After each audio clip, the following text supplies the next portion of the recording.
antiquated goddess that is just ready to be replenished and to be displayed all over the earth. As we truly step forward into our supernatural, divine, co-creative abilities, we welcome in the return of the antiquated goddess.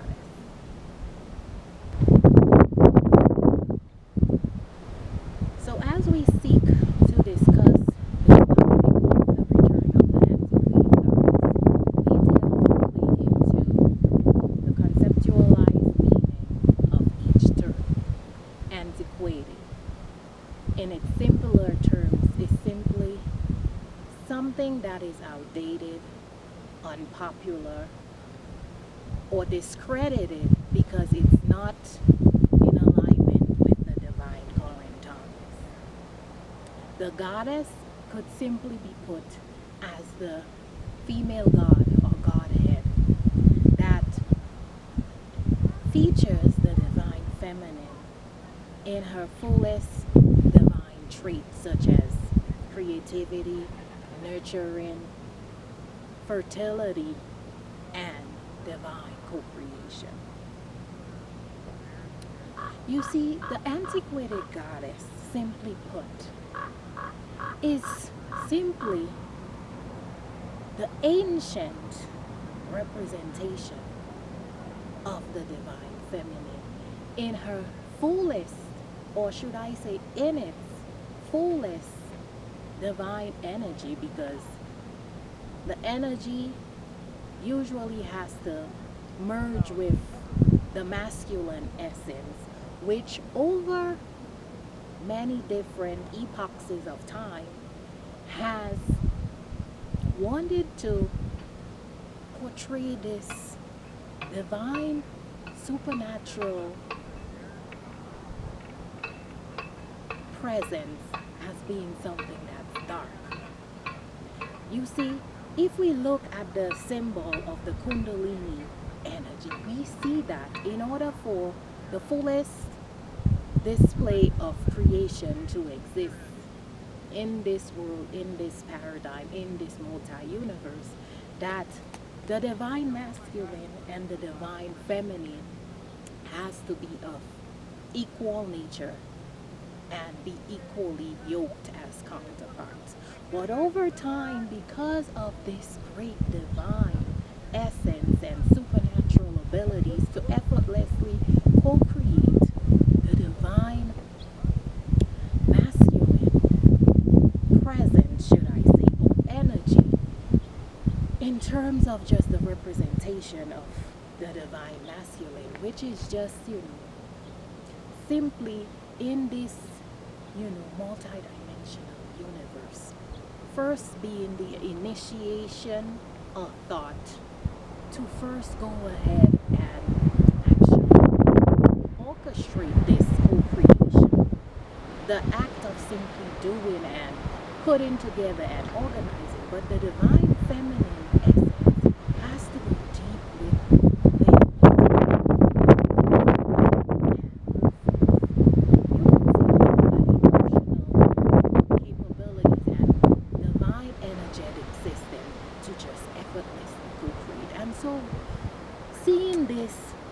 this throughout different paradigms and timelines that existed on this earth. The divine feminine energy has simply been put down.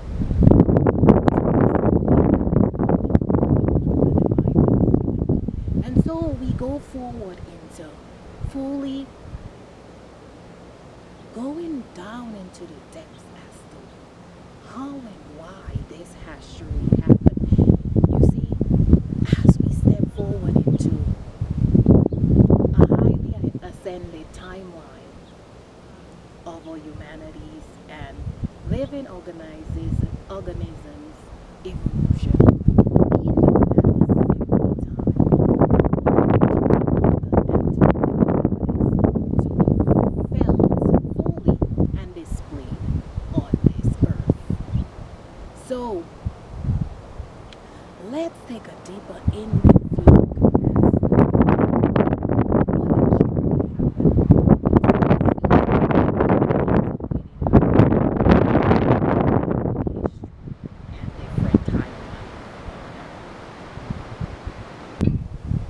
So, as we speak on the topic of the antiquated goddess, we go back through many epochs of time to even towards our initiatory creation story of Earth. We see that when the Godhead or Creator decided that Earth, in fact, was going to be birthed, more or less the multi-universe, but we'll stick to Earth for this discussion. This Creator presence had to merge together the initiatory thought concept of what creation of Earth meant and bring forth the actual modalities of creation itself with both the masculine aspect of the Creator and the feminine aspect. So you see, they were both in divine harmony and balance and equally yoked throughout our creation times.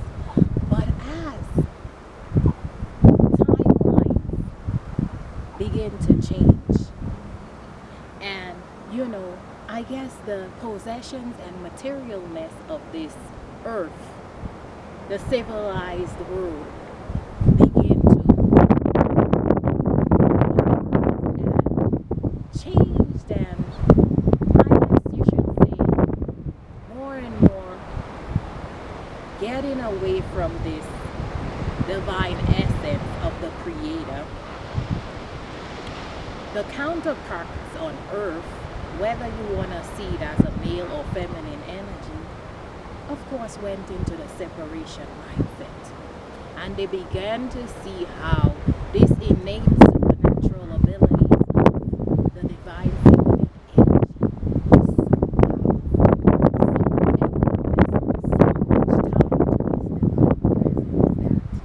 they decided to consider it dark and something that's not in its highest regard.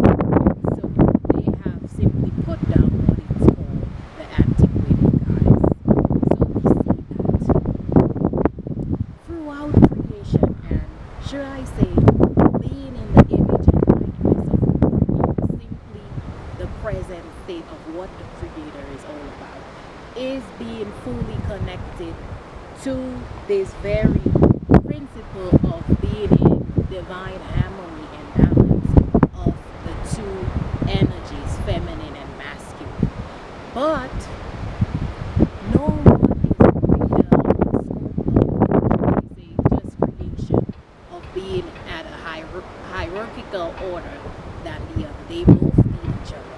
But because of these powers that be, the elites, wanting to maintain this sort of like hierarchical view on this earth of this status quo life and way of living, should I say this, system on earth that was built to simply have domination over the minds of the people on earth, to take it away from being tapped in to higher states of consciousness. They wanted to go on with their co-creation of the material world by depleting the divine feminine essence. So we could look at the symbol of the Kundalini sexual energy, which everything is co-created from within with this divine energy. And if the two are not fully yoked within, you begin to see the depletion, not just of your physical essence, but all material possessions around you. Because when your energetic system is not in divine balance, just like the earth itself, it begins to be depleted. Just look that the earth itself has, her centers. And when certain things, they have presented this term of global warming, when it's not in divine alignment of her two potent energies of her divine feminine and divine masculine energy. Of course, you begin to see a lot of destruction. You could even go further as to say, you could see so much of these disasters, these quote unquote natural disasters. But it's of course when the earth is not in full divine harmony and balance of these two tapped in co-creative energy. So we begin to see that now it's a very pivotal time as the earth is going through this divine transition, that the two become in harmony. But we first and foremost have to let the rising of this antiquated goddess energy be returned. Not that it had left, but it had been put down so much. It has been seen to be something that's outdated and no longer necessary.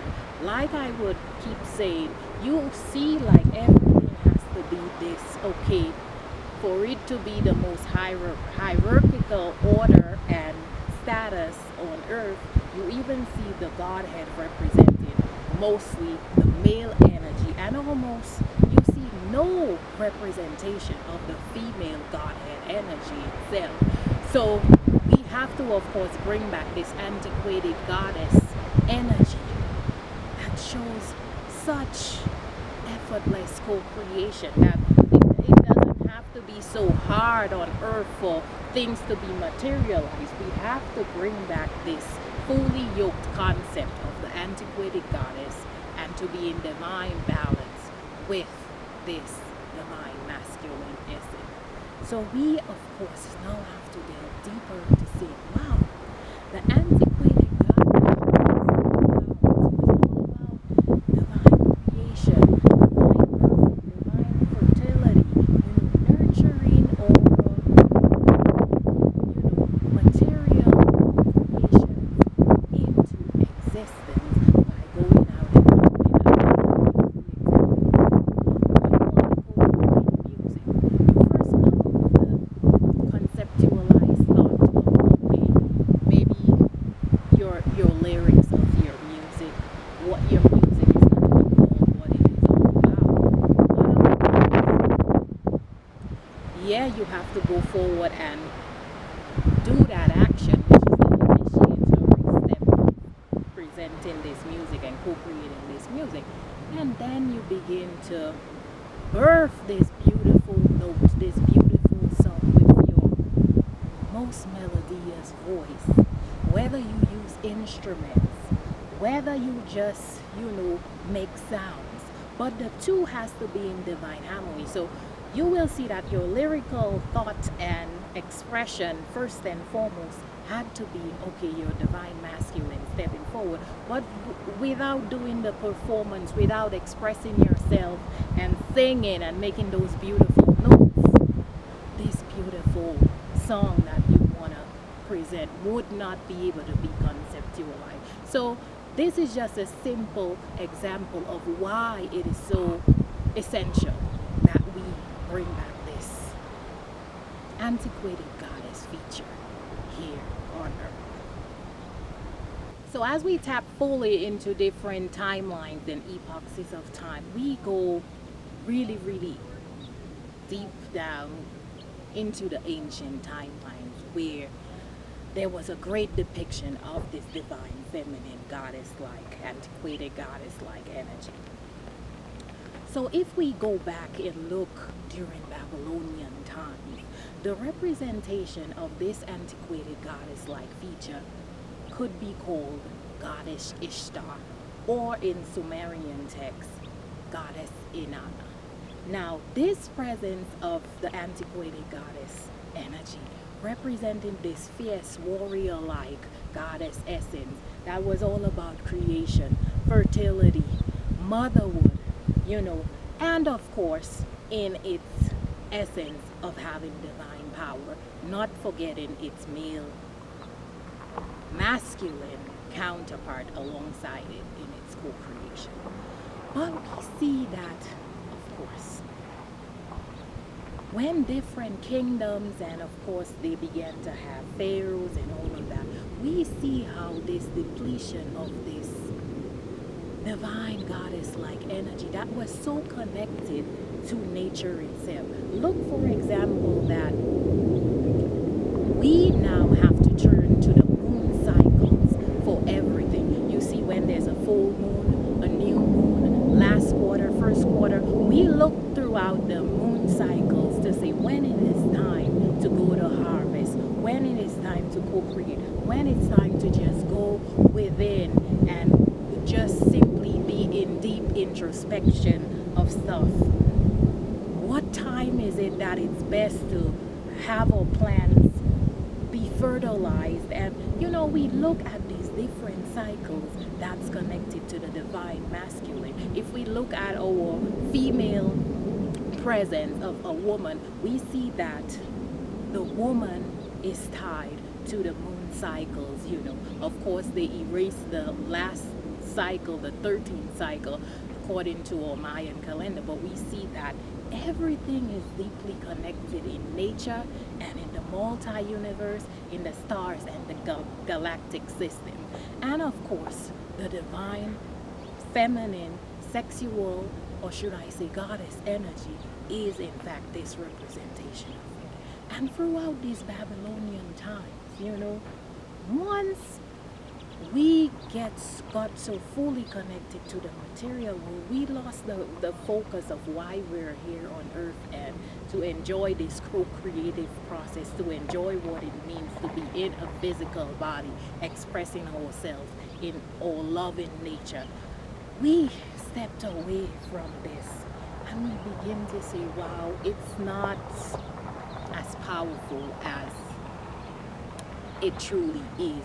Or should I say, we need to bring it down a notch, because it seems to be seen as something that's too divine. We're getting away from this divine spiritual essence. And so we see the birthing of all of these hierarchical, should I say even caste systems and structures built that of course separating us from our divine essence, and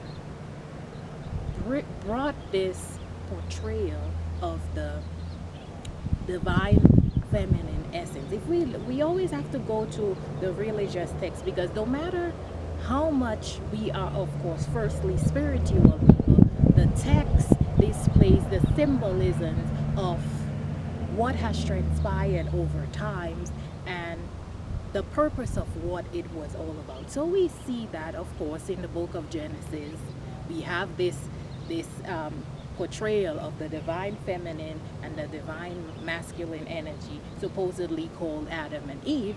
And of course, they were tempted by this reptilian snake to eat the forbidden apple. Now, we, of course, by now should see that this forbidden apple is, of course, symbolism. And as I have discovered on my journey, it's not quote unquote a real apple, the fruit, the apple. It is, of course, tapping into our sexual energy, being fully interconnected within ourselves with these higher states of consciousness, knowing that ye are gods made in the image and likeness of the Creator, in our fully elevated states of consciousness as spiritual beings in the body. Of course, being tempted to say, no, you can no longer remain in your full essence, being fully tapped into this high frequency of your Kundalini energy to be divine co-creators. So, of course, in this story, creation story, this, I call it a myth that they've co-created for us to believe, the feminine energy is the one that sort of like gets the masculine energy to say, oh no, don't eat the forbidden apple. You are now gonna be into great sin if you eat this apple. Like I say, the symbolic expression of being tapped in fully with your Kundalini energy of co-creation, equally yoked and balanced within with your masculine and feminine energy. So of course the feminine energy had to be seen as the one persuading the masculine representation of masculine energy and feminine forth and eat this forbidden apple, or should I say the knowledge of it all, having this knowledge. And so because of that, we as human beings had to express what is called sin, and then we had to go through a state where in the Piscean era, Jesus, our Savior, had to come down and save us from this great sin, because it was a detriment to humanity that we, of course, had this innate wisdom within us. Oh, for crying out loud. This story is beginning to be so laughable. How dare you say that the feminine energy, the divine feminine energy, is the one that is responsible for creating sin. See, there begins the state of separation. So we see that it's so important to recreate our stories here on earth, to tap back into our divine essence and see, like, wow, this co-creative story is the end, but of God, of course, a new beginning as we seek to express ourselves fully in our divine ability. But first, we must first have the return of the antiquated gods in our focus.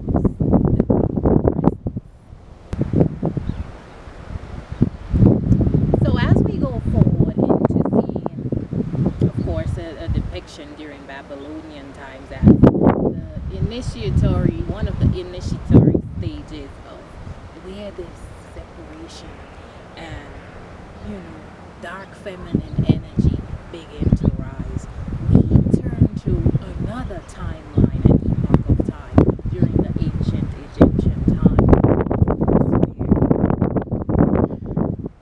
the divine goddess, antiquated goddess energy, was in her fullest divine capabilities. There we turn to goddess Isis, of course, one of the great depictions of what it simply means to be an antiquated goddess. Goddess Isis is said to be a great healer, a magician, mother, and just this representation of this divine feminine essence in her fullest capabilities, even associated with life, death, and rebirth. That depicts the cycles of life. We can go into this mythological story of goddess Isis, you know,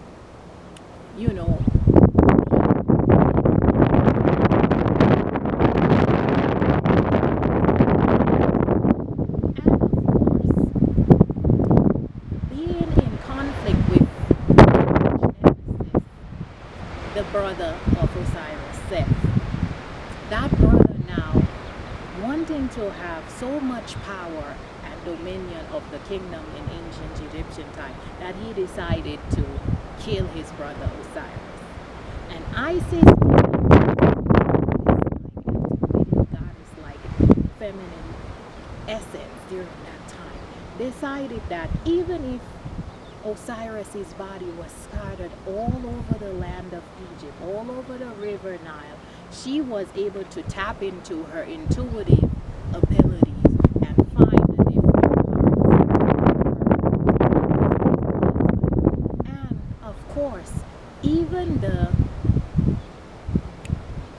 male genitalia of her husband, piece it back together to his body, and of course, be able to bring forth a child into the world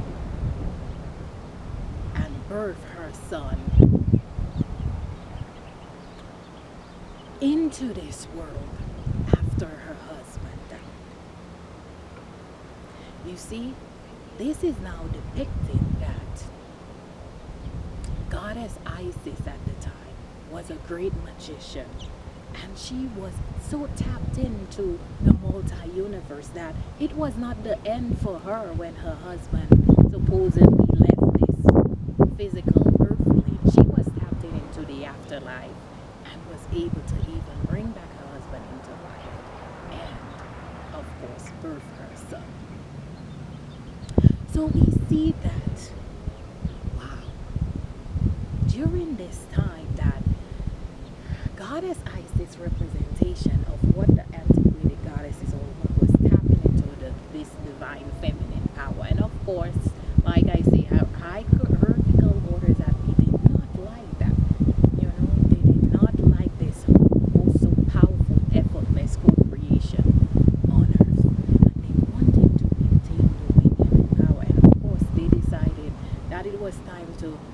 less portrayals of this great goddess like supreme energy on earth, equally yoked with the godhead of the masculine, but they wanted to diminish it as something that was dark, being supernatural, using divine magic, I should say. Now, this magic that I'm talking about is magic that is in divine harmony of balance of each individual and each person.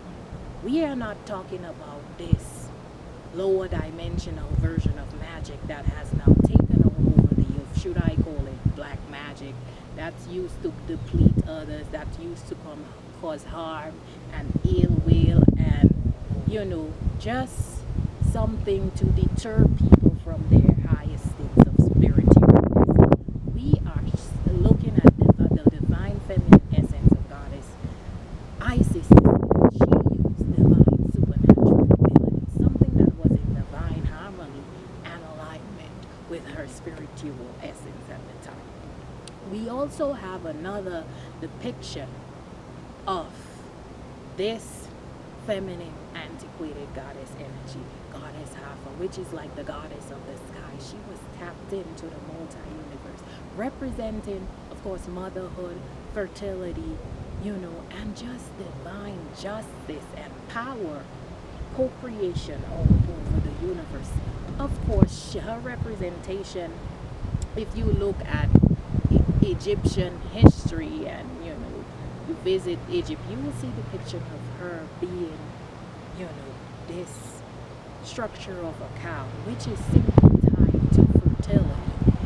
And we see that she represented love and beauty. Now, if she's tapped into the multi-universe, she now is a representation of Venus,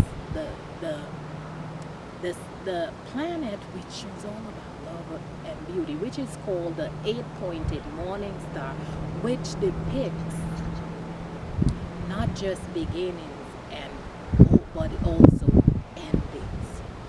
So we can see this depiction of both goddess Isis and goddess Hathor at the time was showing great depiction of these magical healers that just use their supernatural abilities to procreate.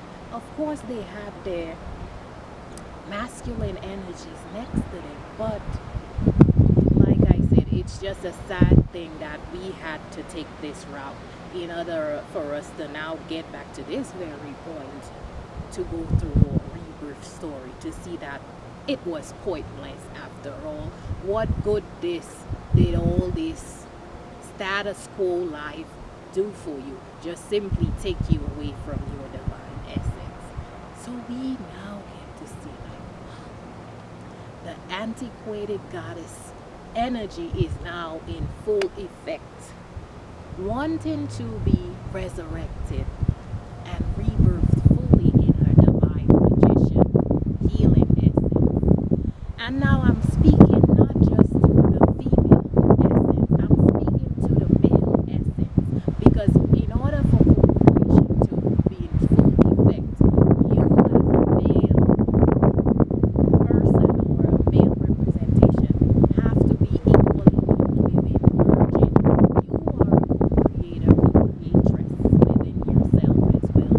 And anything that you do, you have to tap into your divine feminine essence and your divine masculine essence. So I'm now urging, especially the male beings here on earth, to bring yourself in divine harmony with this divine feminine antiquated goddess-like energy within you, because you are, of course, a representation of the Creator, having these two energies merged within you. And two, of course, once you are in divine balance and harmony, and that also goes for females that are not fully tapped into their feminine essence. They're too much into their masculine essence, seeking power, seeking expressions of separation, and having this hierarchical order of what society should be. Tap into this divine essence. And And once we, each and every one of us, male, female, energies and presence on earth, begin to be fully harmonized within, fully tapped into a higher states of our Kundalini co-creative energy, we see that we can now come together on the outside and, of course, co-create, to rebirth this co-creation story into one that is higher, supreme godlike essence, and to return to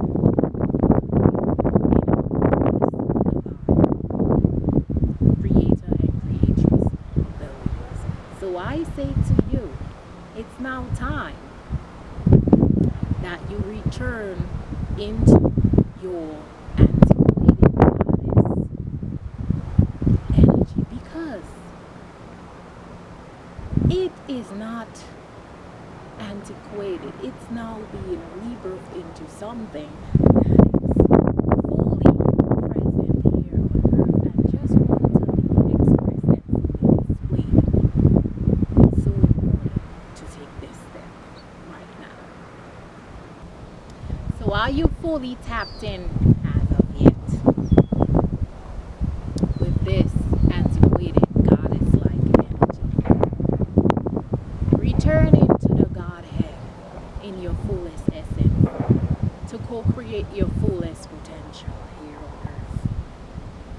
Depleting this system of a status quo world and coming together in great union, in great divine harmony and balance. Returning to unity conscious within for one and all, and materializing a divine earth deeply connected to all creative presence. But first, you must acknowledge and disperse this antiquated goddess feminine energy that now wants to be equally yoked and merged with the divine masculine counterpart in her fullest divine power,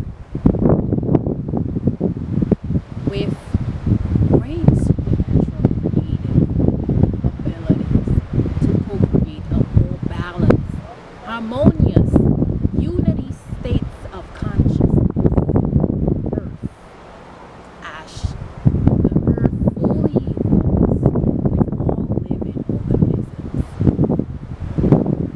and humanity to be the greatest depictions of an expression of souls. Tap in to this antiquated goddess-like energy, for it is truly all around you.